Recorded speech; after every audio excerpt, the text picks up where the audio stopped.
Good morning, students. I hope everyone is fine. Let's continue our chapter number 9 in history, modern period in India. Okay, beta, the point 9.4 point we are going to discuss today on paper number 69, modern period in India. In the medieval period, India attained in political strength, economic prosperity, and cultural enrichment under the great Mughal who, whose rule began with Babur's accession in 1526 and ended with Aurangzeb's death in 1707. medieval period में 1526 से लेकर 1707 तक मुग़ल का शासन रहा है, मुग़ल काल रहा है, जो बाबर से शुरू हुआ था और औरंगज़ेब तक हुआ था। वो टाइम हिंदुस्तान के लिए बहुत अच्छा टाइम गुज़रा है। उसमें हिंदुस्तानियों ने बहुत प्रोग्रेस की है, बहुत अच्छी अच्छी बिल्डिंग्स बनी हैं हमारे हिंदुस्तान में, जो आज टॉप ऑफ द वर्ल्ड में Guinness book of world record में जिनका नाम है। तो वो शानदार आलीशान मॉन्यूमेंट्स आज भी मौजूद हैं, जिन्हें दुनिया से लोग देखने के लिए हिंदुस्तान आते हैं। ओके, और उस टाइम में वो बहुत शाही टाइम रहा है। मुग़ल टाइम में मुग़लों ने अपने आवाम को बहुत अच्छे से रखा है उस टाइम पर। लेकिन उसके बाद जो था, जब उनका आखिरी जो बादशाह था औरंगज़ेब, आखिरी तो नहीं था, औरंगज़ेब जो बादशाह था, उसकी मौत के बाद मुग़ल एम्पायर जो है वो डिक्लाइन होना शुरू हो गया था, तितर बितर होना शुरू हो गया था and broke up into several independent kingdoms, और अलग अलग हिस्सों में डिवाइड हो गया था। अलग अलग जगहों पर अलग अलग राजाओं ने कब्ज़ा करके अपना अलग किंगडम बना लिया था। In India the modern period began in the mid 18th century. 18वीं शताब्दी के बीच में हमारे यहाँ पर मॉडर्न पीरियड शुरू हुआ था। हालांकि यूरोप में 16th सेंचुरी में शुरू हो गया था और हमारे यहाँ 200 साल बाद मॉडर्न पीरियड शुरू हुआ था।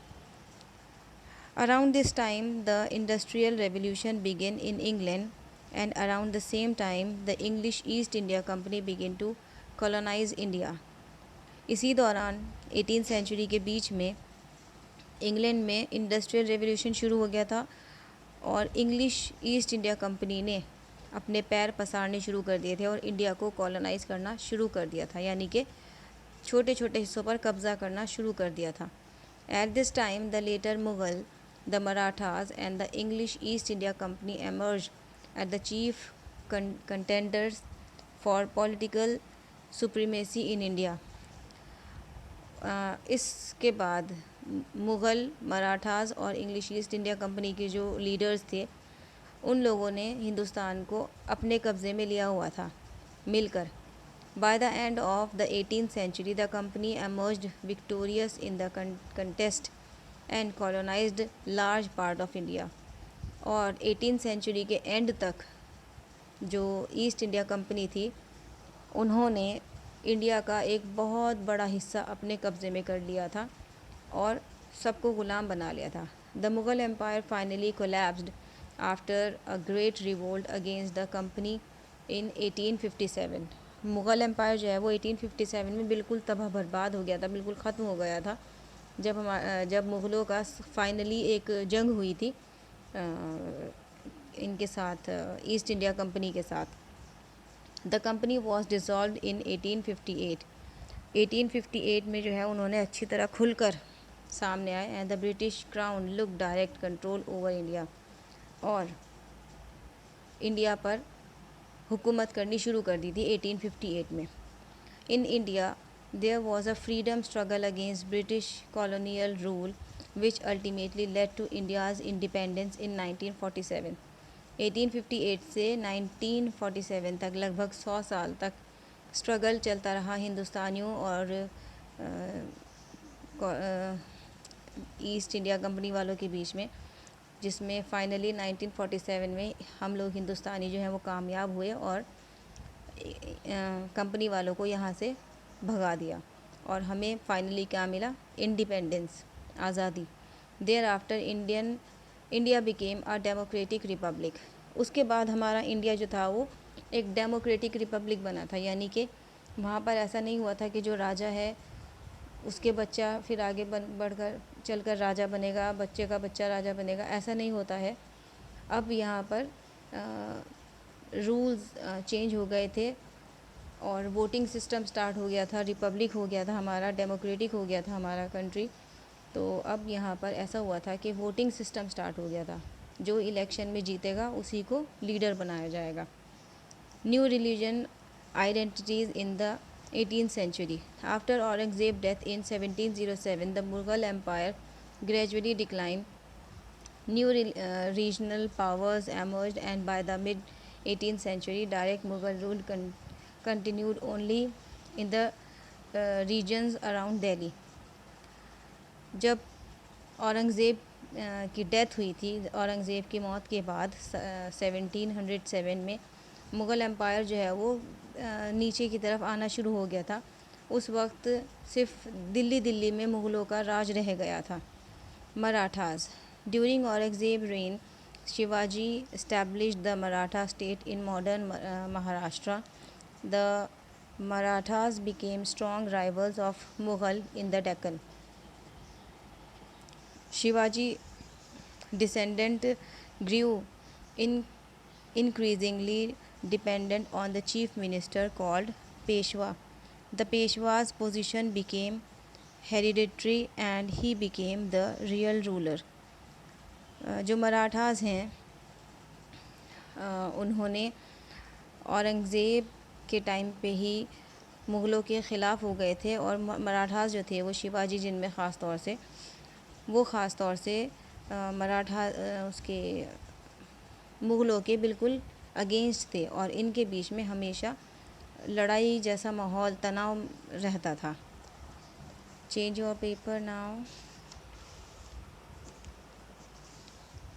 Succession states. In the first few decades of the 18th century, many Mughal provincial governors became independent. Since they remained loyal, at least in name, to the Mughals, their states are called succession states. Among such states were Hyderabad, Bengal, and Awadh. The Karnataka, situated on the Coromandel coast, was under the control of the state of Hyderabad. Succession states बोलते हैं जो 18th century में बहुत सारे मुग़ल ने जो states अपने कब्ज़े में ली हुई थी उनको इंडिपेंडेंट करवा दिया गया था। इन्होंने मराठास ने, उनके अकॉर्डिंग के मुग़ल ने उन पर कब्ज़ा किया हुआ था, तो उनको सक्सेशन स्टेट्स कहा जाता है, जो हैदराबाद, बंगाल, अवध में थी। Okay. Persian and Afghan invasion. अब हिंदुस्तान में पर्शियन और अफ़गान का आना हुआ, इन्वेजन उनका हुआ। इन्वेजन बोलते हैं मतलब आक्रमण करके, हमला करके उस कब्ज़ा करना। The invasion of the Persian ruler Nadir Shah in 1739 pushed back the north-western boundary of Mughal Empire to the river Indus. 1739 में नादिर शाह ज़फ़र ने जब अटैक किया तो मुग़लों को पीछे की तरफ हटा दिया था और इंडस वैली जो है, इंडस रिवर जो है, वहाँ से अपना कब्ज़ा मुग़लों को हटाना पड़ा।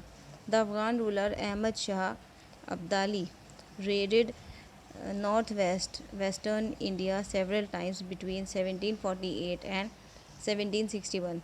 1748 से लेकर 1761 तक अहमद शाह अब्दाली ने कई बार हिंदुस्तान पर अटैक किया।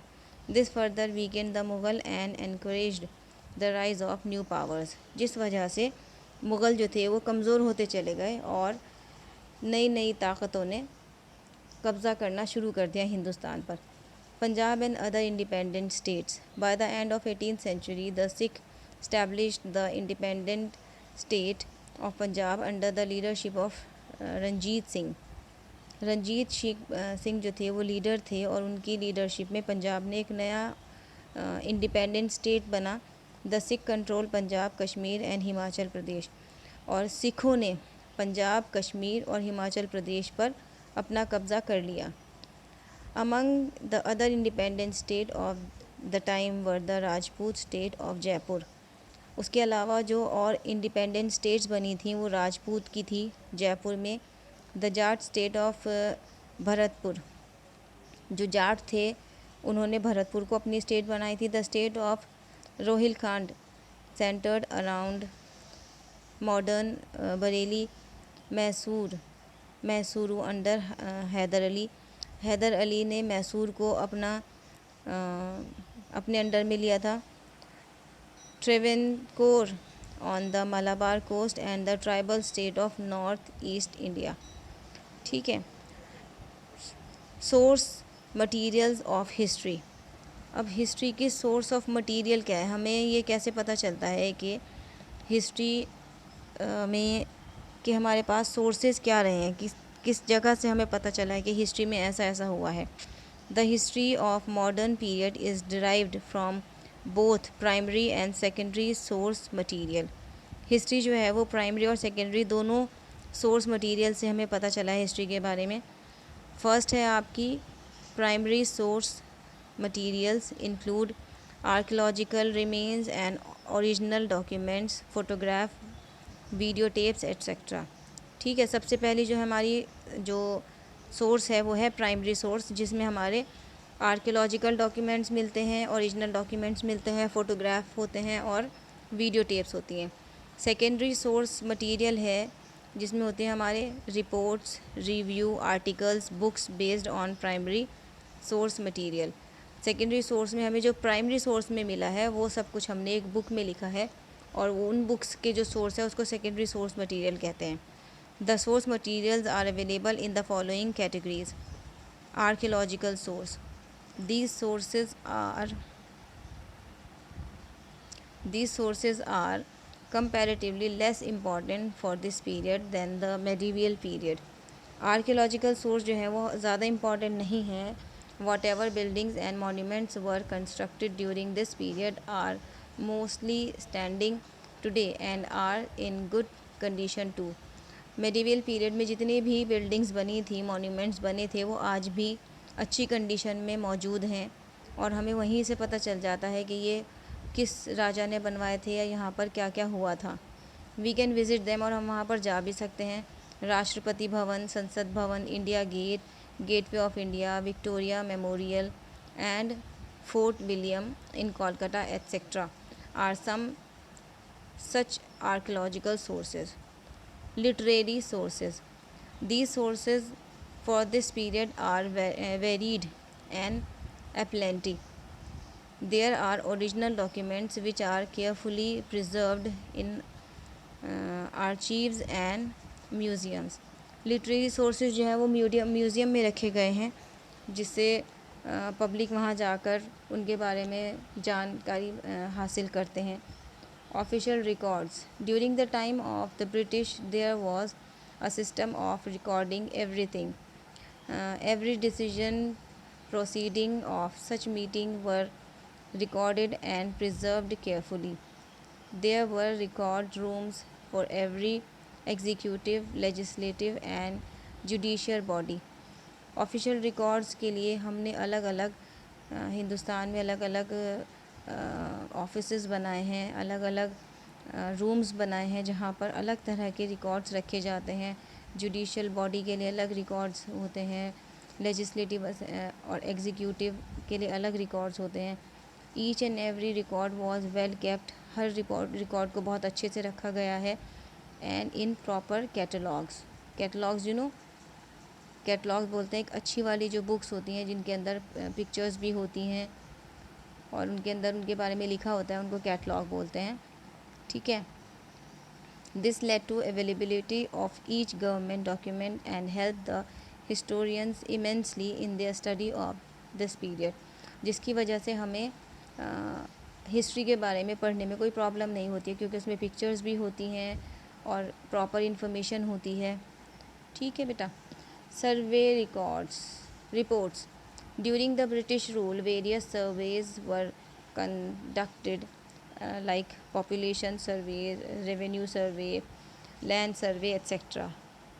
ब्रिटिश रूल में बहुत अलग अलग तरह के सर्वेज होते थे, जैसे पॉपुलेशन का सर्वे होता था, रेवेन्यू सर्वे होता था, लैंड सर्वे होता था। Mapping was also an important part of these surveys, और मैपिंग भी की जाती है अलग अलग जगहों की। Many topographic maps were made by the British during this period. Topographic maps बनाए गए थे ब्रिटिश के ज़रिए इस दौरान। Census operations also started. All these reports were preserved and readily available to us, और ये सारी रिपोर्ट्स जो हैं वो अभी भी हमारे पास मौजूद हैं। Indigenous records. Indigenous records include the diaries and accounts of pilgrims and travelers, newspapers, books, novels, and leaflets which portray and true feelings of an individual. Indigenous record जो हैं उनके अंदर रिटन रिकॉर्ड्स या फिर डायरीज़ आप कह लीजिए हैं, जिसके अंदर जो हमारे पिलग्रिम्स होते हैं, ट्रैवलर्स होते हैं, न्यूज़पेपर्स, बुक्स, नॉवेल्स होते हैं, उन सब का रिकॉर्ड इन बुक्स में हमारे पास अवेलेबल होता है। These records could be in English और इन रीजनल लैंग्वेज। ये रिकॉर्ड किसी भी लैंग्वेज में हो सकते हैं, जैसे हमारे हिंदुस्तान में बहुत सारी लैंग्वेजेस बोली जाती हैं, तो किसी भी स्टेट में आप जाएंगे तो आपको उसी स्टेट की लैंग्वेज में आपको वो रिकॉर्ड मिल जाएंगे। दादा भाई नौरोजी's poverty and un-British rule in India highlighted the exploitative nature of British rule and made people aware of the real intentions of the British। और इन सब बुक्स में जो बुक्स हैं उनमें ब्रिटिशर्स के जो रूल थे कि ब्रिटिशर्स की रियल इंटेंशन क्या थी यहाँ पर राज करने की, वो उन बुक्स में है, जिससे लोगों को पता चला, जिससे लोगों में जागरूकता आई कि ब्रिटिशर्स का एक्चुअल मकसद क्या है हिंदुस्तान में अपने पैर जमाने का। During their rule the British try to suppress the press but they remained unsuccessful. अपने टाइम में ब्रिटिशर्स ने प्रेस को अपने कंट्रोल में करना चाहा, लेकिन वो नाकामयाब रहे, और जो फ्रीडम फाइटर्स थे उन लोगों ने उस वक्त इन प्रिंटिंग प्रेस का बहुत साथ दिया, इनकी बहुत हिफाजत की, और इनमें अलग अलग तरह से न्यूज़पेपर्स और बुक्स पब्लिश करके, छपवा कर, प्रिंटिंग करवा कर उन्हें जगह जगह पर पहुंचाया, अपनी जान हथेली पर रखकर, सिर्फ लोगों तक जागरूकता फैलाने के लिए, जिससे लोग उनके साथ ज़्यादा से ज़्यादा मिल जाएं और अंग्रेज़ों को यहाँ से बाहर भगाएं। Okay children, the chapter is over. I hope आप लोगों ने एंजॉय किया है चैप्टर। मुझे तो ये चैप्टर एक्सप्लेन करते हुए बहुत अच्छा लगा है, बहुत मज़ा आया है। काफ़ी कुछ पता था, काफ़ी कुछ नहीं पता था, बहुत कुछ नया सीखने के लिए मिला है। I hope you have also learn so many things through this chapter. अगर आपको समझ में नहीं आया है तो आप लिंक दिया हुआ है, लिंक के थ्रू आप अपनी पुरानी वाली वीडियो भी देख सकते हैं। मेरी सारी वीडियोस यूट्यूब पर हैं। आपको ये चैप्टर से रिलेटेड अगर दूसरी वीडियो देखनी है तो आप वो भी देख लीजिए। आपको जो आधा चैप्टर पीछे एक्सप्लेन हुआ था इसी वीक के लास्ट टर्न पर, तो आप वो भी देख लीजिएगा। नहीं समझ में आएगी तो 2-3 बार समझिएगा, इंशाल्लाह समझ आ जाएगी। ओके बेटा, and work will be send to you soon. By that time stay safe, stay home. Good bye.